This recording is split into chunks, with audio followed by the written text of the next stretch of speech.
Hello बच्चों, आप सभी को मेरा पुनः नमस्कार। मैं राजीव सैनी यूट्यूब चैनल ज्ञान गुरु यूट्यूब चैनल से आपका पुनः हार्दिक अभिनंदन स्वागत करता हूं। इससे पिछले वाली कक्षा में बच्चों हमने नॉर्मेलिटी के बारे में यानी कि नॉर्मलता के बारे में जानकारी प्राप्त की थी और ये इस चैप्टर जो हमारा चैप्टर चल रहा है विलियन, ये इससे संदर्भित सांद्रताएं जो होती हैं, विलियन की सांद्रताएं जो होती हैं उनको व्यक्त करने की कुछ विधियों को हम लोग जो है देख रहे हैं। आज का हमारा टॉपिक है बच्चों, और सांद्रता व्यक्त करने की जितनी विधियां हमने पढ़ी उसका ये अंतिम भाग है। आज का टॉपिक हमारा है फॉर्मलता यानी कि फॉर्मेलिटी, FORMALITY, फॉर्मेलिटी। तो बच्चों सबसे पहले हम जानेंगे कि फॉर्मलता किसे कहते हैं। आइए देखते हैं। किसी 1 लीटर विलियन में घुले विलेय पदार्थों के ग्राम सूत्र भारों की संख्या को उस विलियन की फॉर्मलता कहते हैं। परिभाषा में दोबारा ध्यान दीजिए बच्चों, 1 लीटर विलियन में घुले हुए विलेय पदार्थों के ग्राम सूत्र भारों की संख्या को उस विलियन की फॉर्मलता कहते हैं। और जो फॉर्मलता होती है, फॉर्मलता को हम कैपिटल F से प्रदर्शित करते हैं। जैसे मोलरता को कैपिटल M से, मोलरता को स्मॉल m से, इसी प्रकार जो फॉर्मलता होता है उसको हम डिनोट करते हैं कैपिटल F से। तो बच्चों इसमें फॉर्मलता में इसको ज्ञात करने का हमारा फार्मूला क्या हो सकता है ये देखते हैं। फॉर्मलता बराबर इसको निकालने का फार्मूला हमारे पास है विलेय पदार्थ के ग्राम सूत्र भारों की संख्या, और अपॉन बटे विलियन का आयतन लीटर में। तो फॉर्मेलिटी को यदि हमें निकालना है, ज्ञात करना है, तो इसके लिए सूत्र आपको बताया गया, विलेय पदार्थों के ग्राम सूत्र भारों की संख्या और बटे विलियन का आयतन लीटर में। या हम इसको और तरीके से भी इसको देख सकते हैं बच्चों। क्या देख सकते हैं कि फॉर्मेलिटी कैपिटल F बराबर, इसको यदि हमें आगे की तरफ इसको देखना हो, विलेय पदार्थों के ग्राम सूत्र भारों की संख्या, तो इसको हम लिख सकते हैं या आयनिक विलेय का भार या द्रव्यमान, आयनिक विलेय का द्रव्यमान बटे उस विलेय का अणु भार और बटे उस विलियन का आयतन लीटर में। ये हमारे पास एक फार्मूला निकल के आता है, विलेय पदार्थ के ग्राम सूत्र भारों की संख्या बटे विलियन का आयतन लीटर में, या capital F formality is equal to आयनिक विलेय पदार्थ का द्रव्यमान बटे उस पदार्थ का अणुभार और बटे उस पदार्थ का उस विलियन का आयतन हमारे पास होना चाहिए बच्चों लीटर में। तो हम आसानी से कैलकुलेट कर सकते हैं फॉर्मेलिटी। तो बच्चों एक नया शब्द जो हमें इसमें दिखाई दिया, वो नए शब्द पे हम लोग आते हैं। नया शब्द क्या है? 1 लीटर विलियन में घुले विलेय पदार्थ के ग्राम सूत्र भारों की संख्या। ये शब्द यदि हम मोलरता से इसकी तुलना करें तो मोलरता में क्या था? किसी 1 लीटर विलियन में उपस्थित विलेय के ग्राम अणुओं की संख्या या विलेय के मोलों की संख्या को उस विलियन की मोलरता कहते हैं। लेकिन यहां पर एक शब्द आप देख रहे हैं, ग्राम सूत्र भार, जिसको इंग्लिश में बोला जाता है बच्चों फॉर्मूला मास। ग्राम सूत्र भार को इंग्लिश में क्या कहते हैं? Formula mass. तो ग्राम सूत्र भार क्या होते हैं? सबसे पहले हमें यह जानना होगा कि फॉर्मूला मास क्या होता है। अगर फॉर्मूला मास का हमें पता हो तो फिर हम आसानी से फॉर्मेलिटी को कैलकुलेट कर सकते हैं। देखिए ज्यादा बड़ा इसमें कोई अंतर नहीं होता है। एक शब्द आपने इससे पहले बहुत सुना है, जिसके बारे में हमने कई बार बात की है, वो होता है अणुभार। अणुभार जिसको हम मॉलिक्यूलर मास कहते हैं। क्या कहते हैं? Molecular mass. तो मॉलिक्यूलर मास के बारे में आपको क्या बताया गया था बच्चों कि हमारे पास कोई एक अणु है, उस अणु के अंदर कितने परमाणु उपस्थित हैं, उन परमाणुओं के परमाणु भारों को रख करके जोड़ करके उनका योग करने के उपरांत, जोड़ने के उपरांत जो हमारे पास संख्या आती है वो उसका अणुभार कहलाता है। अब ये हमारे पास जो आया है सूत्रभार, तो सूत्रभार किन यौगिकों के लिए ये नाम यूज किया जाता है? सूत्रभार यूज किया जाता है केवल और केवल आयनिक यौगिकों के लिए। ये हमें याद रखना पड़ेगा। अगर आप आयनिक यौगिकों के परमाणु भारों को रख करके उनको जोड़ रहे हो तो फिर वो शब्द अणुभार नहीं होता है, उसके लिए हमें यूज करना चाहिए सूत्रभार, फॉर्मूला मास। आइए देखते हैं। सबसे पहले बच्चों हमें पता होना चाहिए कि आयनिक यौगिक किसको कहते हैं। जो आयनिक कंपाउंड है वो क्या होता है, आइए देखते हैं।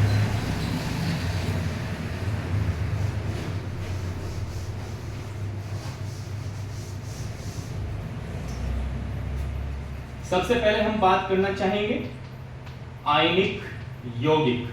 ये कौन होते हैं? Ionic compounds. बिल्कुल ऐसे जितने भी हमारे कंपाउंड्स होते हैं, यदि उनको पानी में घोला जाए या किसी विलायक में घोला जाए, सबसे अच्छा विलायक कौन माना जाता है? पानी, जल। अगर जल में उनको हम घोल दें और जल में घोलने के बाद वो आसानी से अपने आयनों में टूट जाएं, जो आयनों में टूट जाए वही आयनिक यौगिक होता है।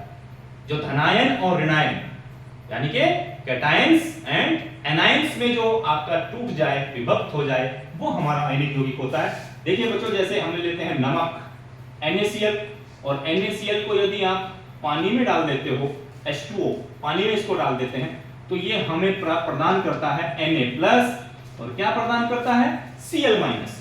इसके ऊपर क्या है बच्चों? पॉजिटिव चार्ज होता है, इसीलिए इसको बोला जाता है धनायन।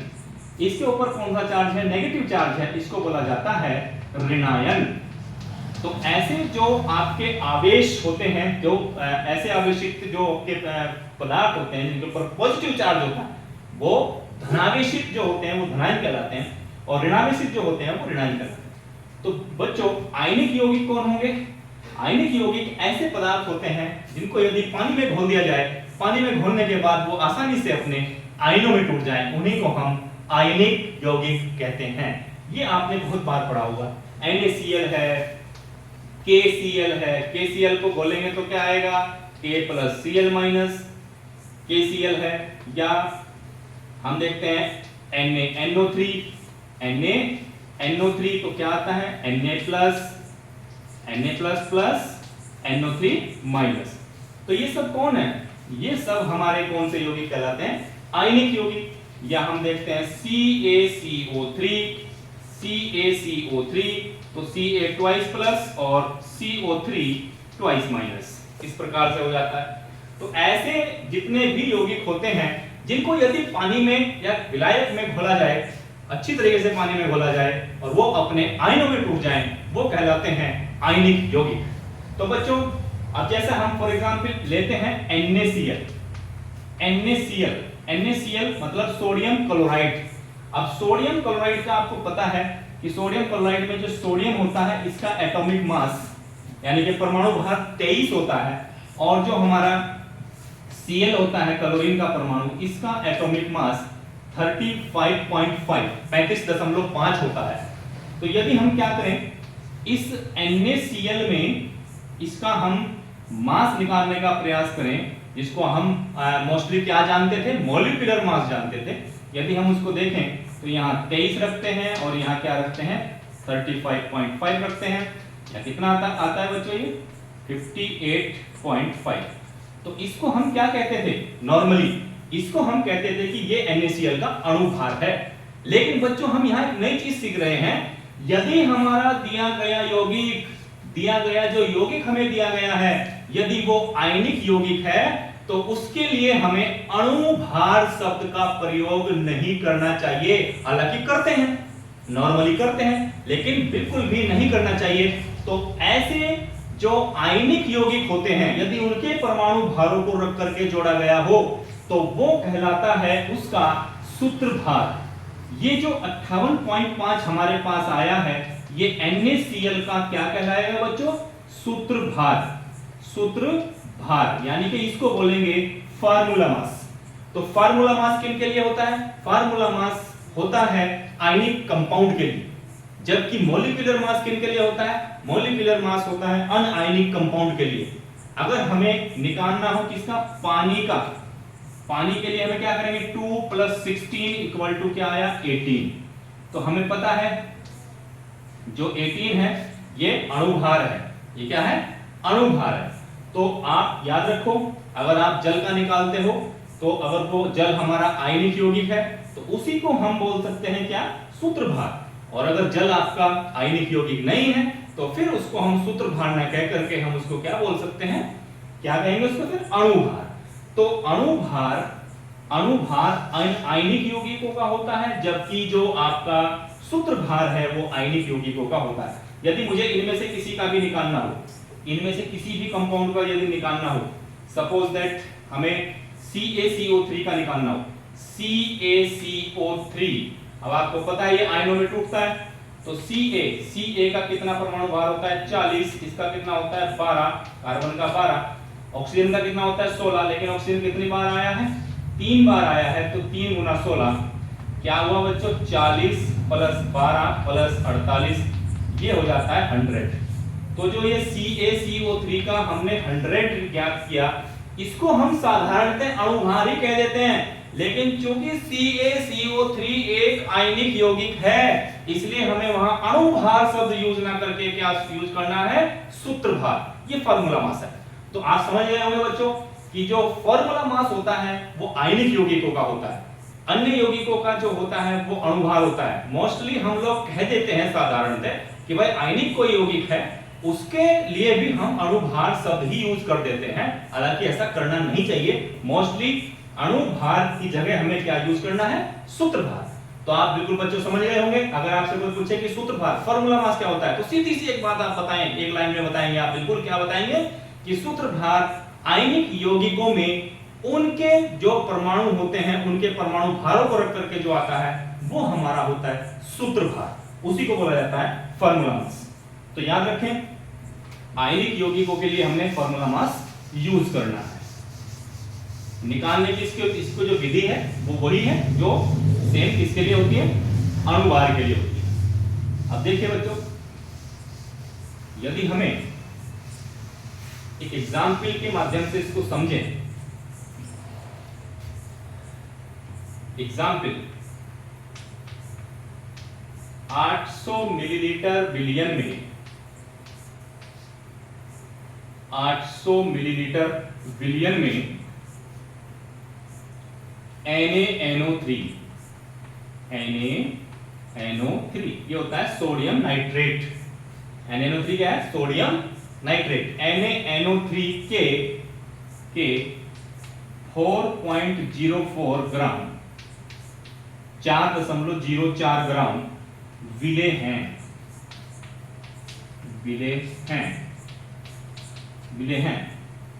इस विलयन की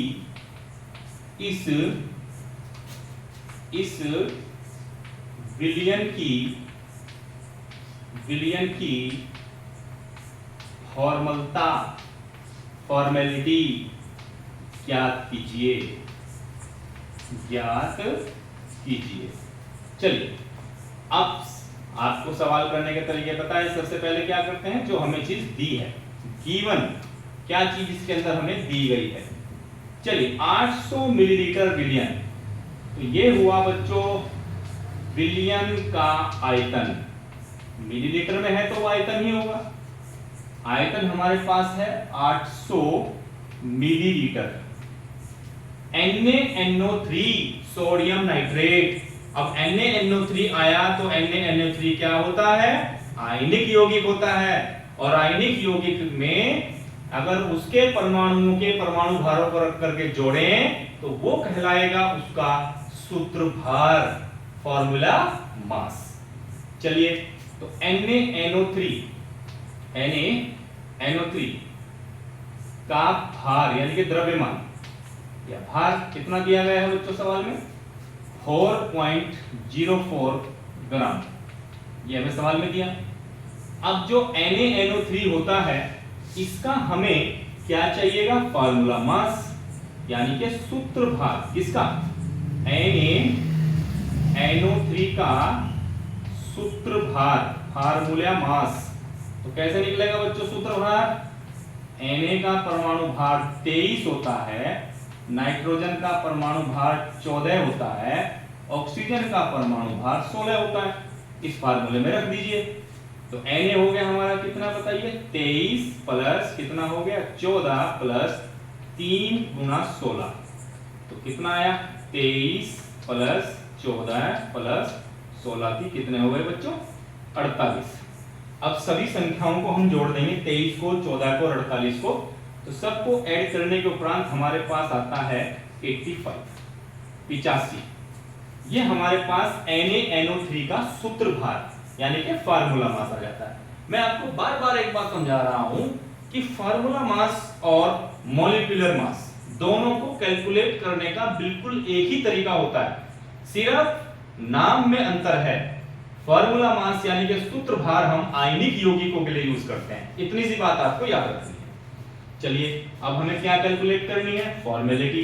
तो फॉर्मेलिटी के लिए क्या बताया गया था बच्चों? क्या बताया गया था? आयनिक विलेय का भार। सूत्र हम लिखेंगे आयनिक विलेय। आयनिक शब्द इसलिए जोड़ा क्योंकि आयनों के लिए सूत्र भार होता है। आयनिक विलेय का भार बटे क्या उसका?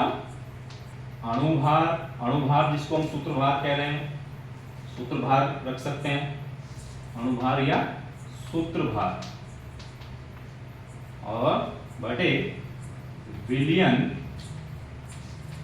विलयन का आयतन किसमें लेना है बच्चों?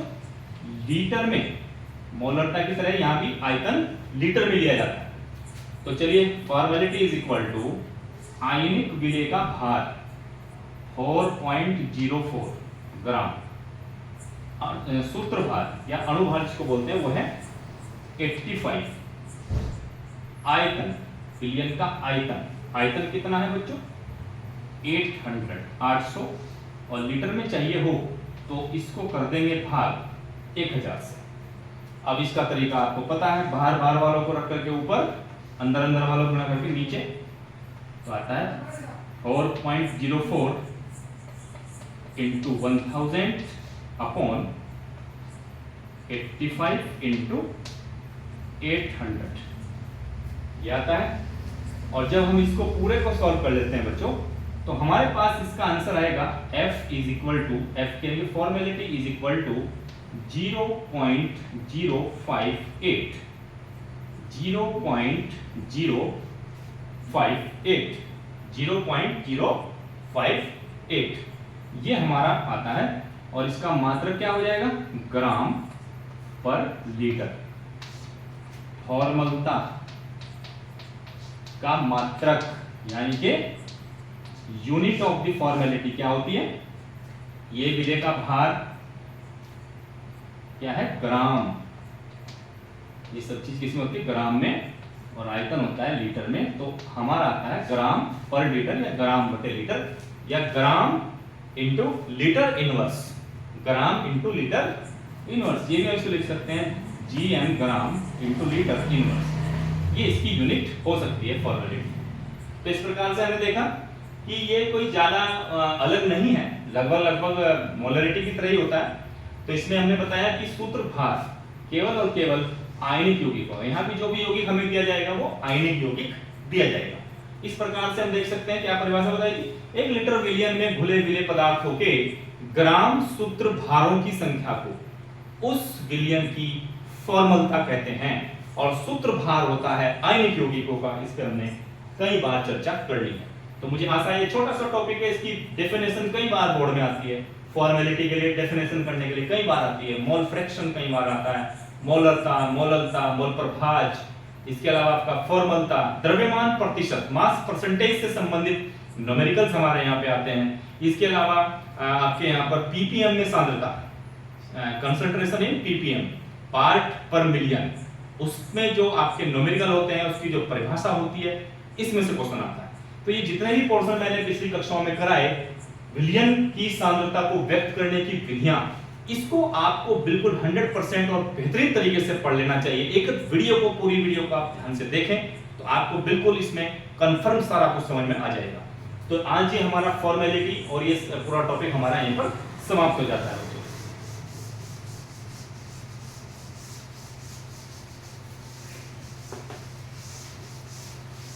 इसमें एक छोटा सा क्वेश्चन हम देखेंगे आज की क्लास में। एक क्वेश्चन हमारे यहां बहुत आता है बच्चों। क्या क्वेश्चन है, इस क्वेश्चन को देखें ध्यान से। 1m H2SO4, 1, इसको ऐसे लिख सकते हैं, 1m H2SO4 तथा 1n H2SO4 में से कौन अधिक सांद्र होगा, अधिक सांद्र होगा तथा क्यों, ये क्वेश्चन है और बिल्कुल टॉप मोस्ट क्वेश्चन की श्रेणी में हमारे यहां आता है। कई बार बोर्ड एग्जाम में आपके यहां पूछा जाता है 1m H2SO4 एवं 1n H2SO4 में कौन अधिक सांद्र होगा तथा क्यों।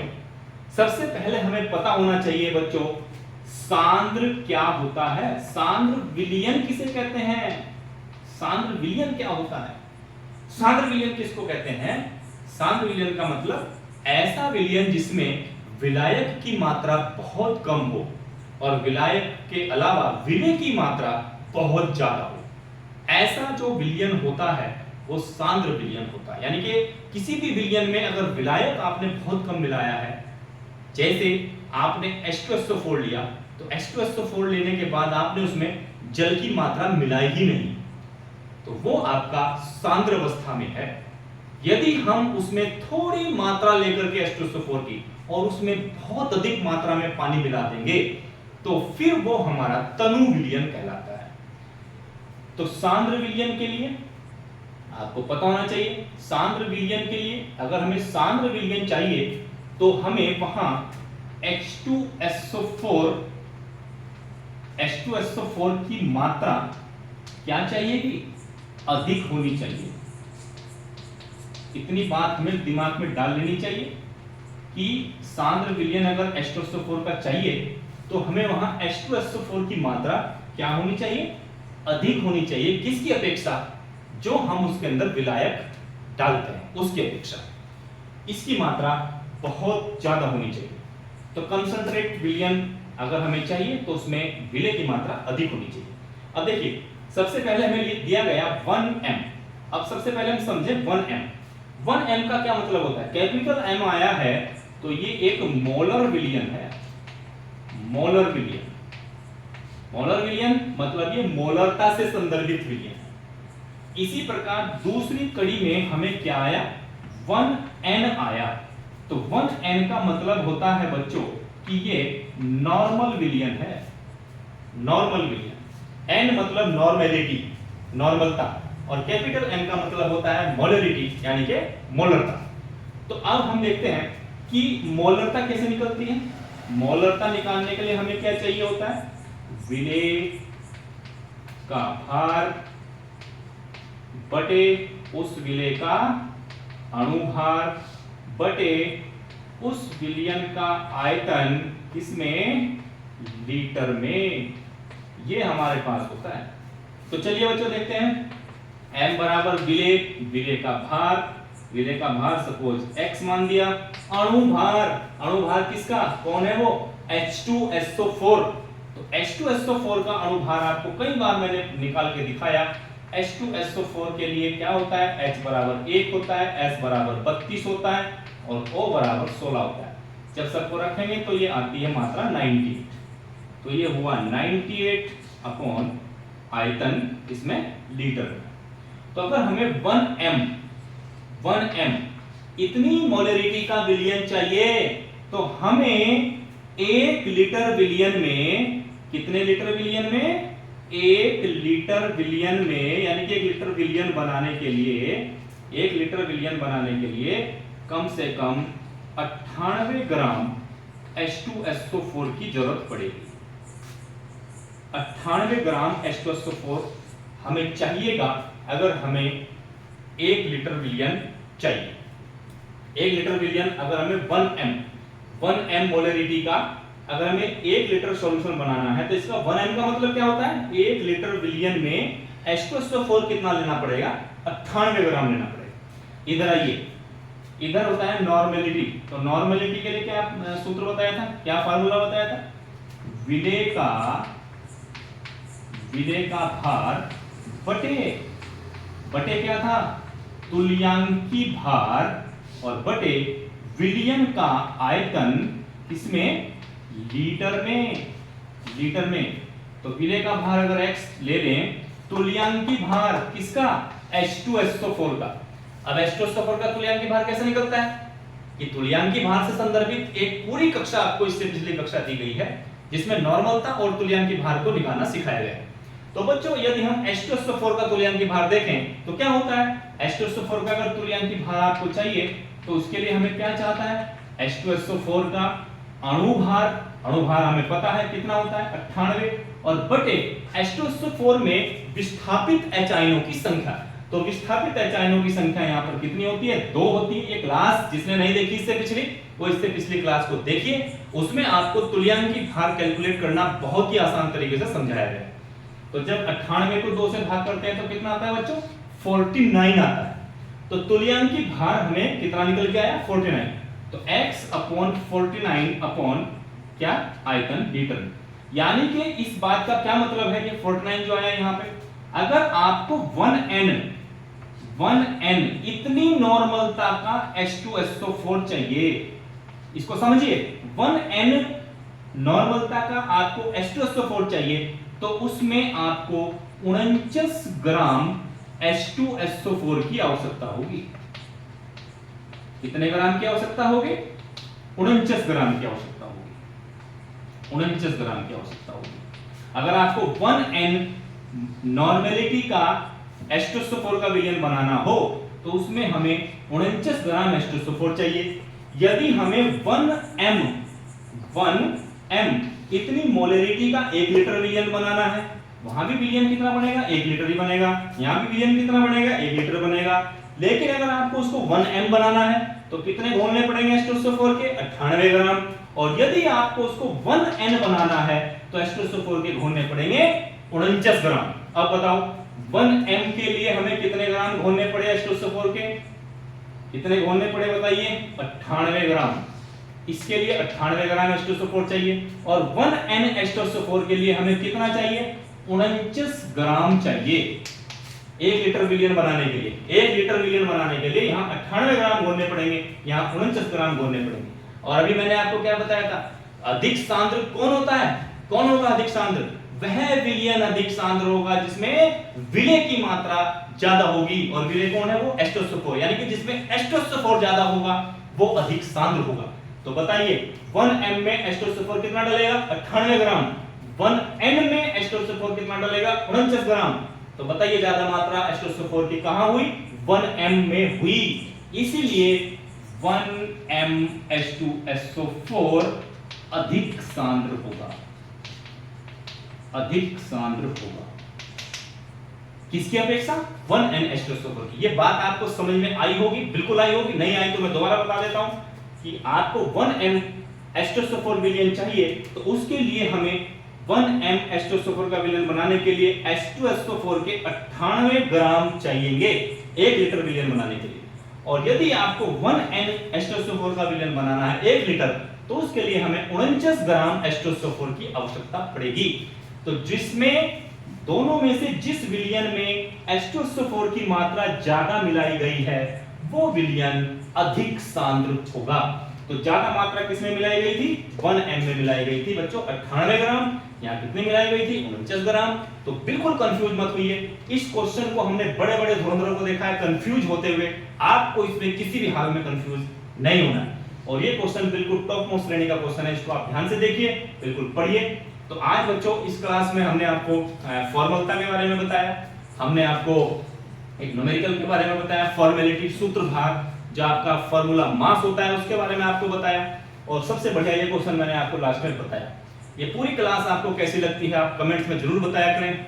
इस पूरी वीडियोस को देखा करो, पूरी वीडियो आपको देखनी है, पूरी क्लास आपको देखनी है। पूरी क्लास देखने के उपरांत कोई सजेशन आपको, कोई आपकी क्वेरी है वो आप कमेंट बॉक्स में कर सकते हैं। इस वीडियो को शेयर जरूर करें, लाइक जरूर करें, चैनल को सब्सक्राइब जरूर करें, इससे हमारा मनोबल बढ़ता है। तो बच्चों फिर मैं मिलूंगा जल्द ही आपको अगली वीडियो में। और आपको पता है कि सिद्धांत यानी कि थ्योरी के साथ साथ हम प्रयास कर रहे हैं कि आपको प्रैक्टिकली वर्क भी दिया जाए। तो हम साथ साथ आपको प्रैक्टिकल संबंधी वर्क यानी कि प्रयोगात्मक संबंधी वीडियो भी आपको दे रहे हैं, उनको भी आप ध्यानपूर्वक देखें। और साथ साथ आपका सैद्धांतिक दोनों में प्रयास कर रहा हूं कि दोनों सिद्धांतिक और प्रयोगात्मक दोनों वीडियोस आपको समय समय पर मिलते रहे। अपना ध्यान रखें, बहुत ख्याल रखें, तैयारी करें। गुड बाय बच्चों, बाय बाय, टाटा, धन्यवाद।